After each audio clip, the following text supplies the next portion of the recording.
C'hanno rubato e perla da Madonna da pietà, chi l'ha potuto fare, sta brutta infamità.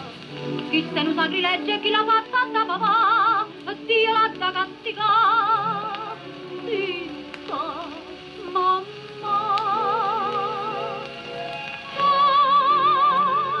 T'hai pigliato tu, t'hai arrubato tu. E perla da Madonna, ma com'è stata, com'è potuta, io buona e onesta t'aggio cresciuta, figlia mia bella, chi t'ha perduta? T'hai pigliato tu, con questo in mano tu. Signore magistrato, consentitemi parlare, voi queste verità la vita giudica. Io stessa che sua mamma non la posso perdonare, però credete a me, fama non è. No,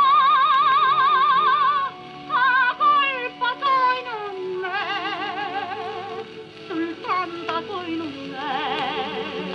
La colpa è questa guerra, che i figli rossa c'ha la cagnata, come la piezza c'ha la sciappata, sì pure Dio se so scordata.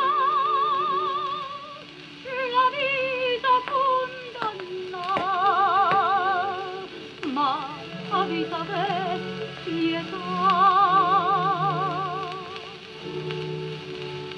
10 anni, quanta mamma è sventurata come me, sta bene a pregare, Madonna da pietà.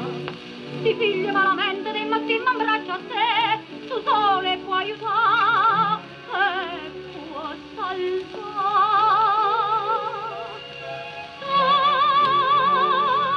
Sì, mamma pure tu,